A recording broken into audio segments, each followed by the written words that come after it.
James Dean secretly fathered a child with this woman before his tragic death. James Byron Dean, born on February 8, 1931, in Marion, Indiana, remains one of the most enduring icons of American cinema. Despite a tragically short career, Dean left an indelible mark on Hollywood and popular culture, representing youthful rebellion, vulnerability, and the complex nature of adolescence. His legacy transcends time, as each new generation discovers his films and the captivating intensity he brought to his roles. Dean's childhood was marked by both joy and hardship. His family moved to Santa Monica, California, when he was just a child, and it was here that he first began to show an interest in performance. However, his life was upended at the age of 9 when his mother, Mildred Wilson, died of cancer. Her death had a profound impact on him, leading to his return to Indiana to live with his aunt and uncle on their farm. The transition from the vibrant life of California to the rural Midwest was difficult for Dean, and it fueled much of the emotional complexity he later conveyed in his acting. During his teenage years, Dean was an excellent student and athlete, showing prowess in both academics and sports. However, he also developed a passion for drama and theater, finding solace in performing. Encouraged by his high school drama teacher, he decided to pursue acting more seriously, eventually moving back to California to study at University of California, Los Angeles. His time in college, though brief, was a turning point as he chose to fully commit to his dream of becoming an actor, leaving school to focus on his career. Dean's early career was filled with small television roles and commercials, but it wasn't long before he began to capture the attention of casting directors with his intense performances. His big break came when he was cast in Elia Kazan's film East of Eden, 1955, based on John Steinbeck's novel. Dean's portrayal of the troubled and misunderstood Cal Trask earned him critical acclaim and established him as a star. His raw, emotional performance resonated with audiences, who saw in him a reflection of their own inner turmoil and confusion. Following the success of East of Eden, Dean was cast in his most famous role, that of Jim Stark in Rebel Without a Cause, 1955. The film, directed by Nicholas Ray, became a cultural phenomenon, capturing the angst and alienation of post-war American youth. Dean's portrayal of the sensitive yet rebellious teenager struck a chord with audiences, making him an overnight sensation. Rebel Without a Cause solidified his status as the voice of a generation, and his iconic red jacket and defiant stance became symbols of youthful defiance and vulnerability. Dean's third and final film, Giant, 1956, showcased his versatility as an actor. Playing the role of Jed Rink, a Texas ranch hand who rises to wealth and power, Dean's performance was both nuanced and powerful, earning him a posthumous Academy Award nomination. The film's exploration of themes such as wealth, class, and racism was groundbreaking for its time, and Dean's performance was hailed as one of the finest of his generation. The mysterious and tragic life of James Dean continues to captivate the world, and one of the most compelling narratives surrounding his legacy is the claim that he secretly fathered a child with Italian actress Pier Angeli before his untimely death. James Dean and Pier Angela's love affair has been romanticized as one of the most poignant and star-crossed relationships in Hollywood history. Dean, the brooding, rebellious star, and Angeli, the graceful, delicate Italian actress, were a couple whose love story seemed almost cinematic in nature. They met in 1954, while Angeli was filming The Silver Chalice on a Warner Brothers lot adjacent to where Dean was working. Sparks flew almost immediately, and they quickly became inseparable. Their intense relationship was marked by stolen moments away from the public eye, an attempt to keep their romance private in the face of intense media scrutiny. Angeli would later recount, in a rare interview 14 years after their romance ended, how they shared a deep, almost spiritual connection. Their relationship was not just based on physical attraction, but rather an emotional and intellectual bond. They would retreat to a secluded cottage on the California coast to escape the prying eyes of the press, spending hours walking on the beach and discussing their lives, careers, and deeper existential questions. Angeli once likened their love to that of Romeo and Juliet, star-crossed lovers whose union was doomed from the start.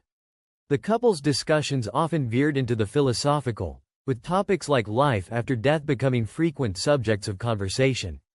They shared what Anjali described as a complete understanding of each other. For Dean, who was often described as moody, introspective, and rebellious, this relationship seemed to offer solace and a rare sense of belonging. His often quoted statement about Anjali encapsulates the depth of his feelings. Everything about Pierre is beautiful, especially her soul. She doesn't have to be all gussied up. She doesn't have to do or say anything. She's just wonderful as she is. However, despite their deep connection, several forces conspired to tear Dean and Anjali apart. Chief among them was Anjali's domineering mother, who disapproved of Dean's rebellious lifestyle. Dean was a nonconformist known for his casual attire, t-shirts, jeans, and leather jackets, and his penchant for fast cars and late nights. To Anjali's traditional Italian family, especially her mother, Dean was the antithesis of the ideal husband.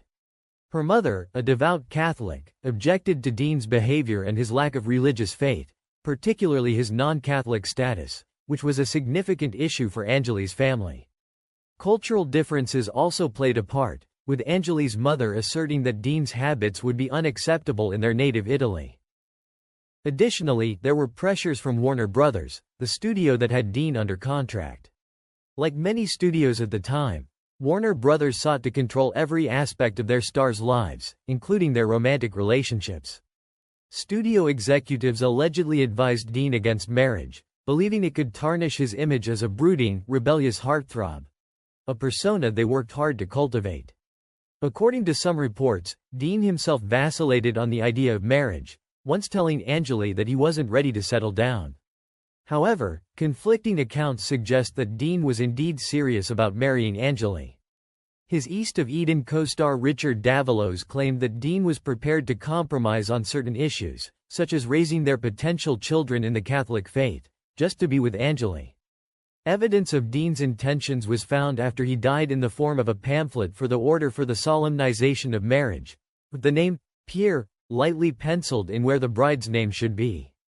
While their love seemed deep and genuine, the relationship took a sudden and dramatic turn. After Dean briefly left Hollywood for New York in October 1954, Anjali shocked everyone by announcing her engagement to Italian-American singer Vic Damone. This announcement stunned the press, as Anjali and Dean had appeared to be inseparable just weeks earlier. Dean was reportedly furious and heartbroken. Gossip columnists claimed that on the day of Anjali's wedding, Dean sat across the street on his motorcycle, watching the ceremony unfold, and revved his engine during the vows in an act of protest. Though Dean denied ever doing anything so dumb, this story became part of the legend surrounding their romance. Anjali's marriage to Damone only added to the speculation about her relationship with Dean. Many believed that her engagement was a result of her mother's disapproval of Dean and that she had been pressured into choosing a more suitable partner. Their marriage, however, was far from happy. Anjali and Damone divorced after just 4 years, and Anjali later remarried Italian composer Armando Trovajoli. Yet even after her marriages, friends claimed that Anjali continued to view Dean as the love of her life, often referring to him wistfully in her later years. Perhaps the most tantalizing and controversial aspect of Dean and Anjali's relationship is the claim that Dean fathered a child with her. According to Joe Hyams' 1992 biography of Dean, James Dean, Little Boy Lost, Hyams visited Dean shortly after Anjali's marriage to Damone. At that time, Dean was visibly upset and allegedly told Hyams that Anjali was pregnant. While Anjali's marriage to Damone led many to assume that any child she had would be Damone's, Hyams speculated that Dean believed the child could be his. Anjali's friends, in the years leading up to her tragic death from a barbiturate overdose in 1971, often noted that she would speak of Dean as the great love of her life. The secret child is true, it would only deepen the tragedy of their relationship, as Dean never had the chance to know or raise this child. Friends of Anjali have said she never fully recovered from his death and that she had nightmares about him up until her own death. Anjali's own life, marked by personal turmoil, failed marriages, and an eventual decline into substance abuse, only adds to the sense of loss that surrounds her connection to Dean. Her untimely death at the age of 39 mirrored the tragic brevity of Dean's life, making their romance one of the most enduring and tragic love stories in Hollywood history. Sadly, James Dean's career was cut short when he died in a car accident on September 30, 1955, at the age of 24. His Porsche 550 Spyder, nicknamed Little Bastard, collided with another vehicle on a California highway, ending his life just as he was on the cusp of even greater stardom. His death shocked the world, and fans mourned the loss of a talent whose potential seemed limitless. The circumstances of his death only added to the mystique surrounding his legacy. Dean's love of fast cars and his rebellious image made him seem almost larger than life, and his untimely demise cemented his status as a tragic hero.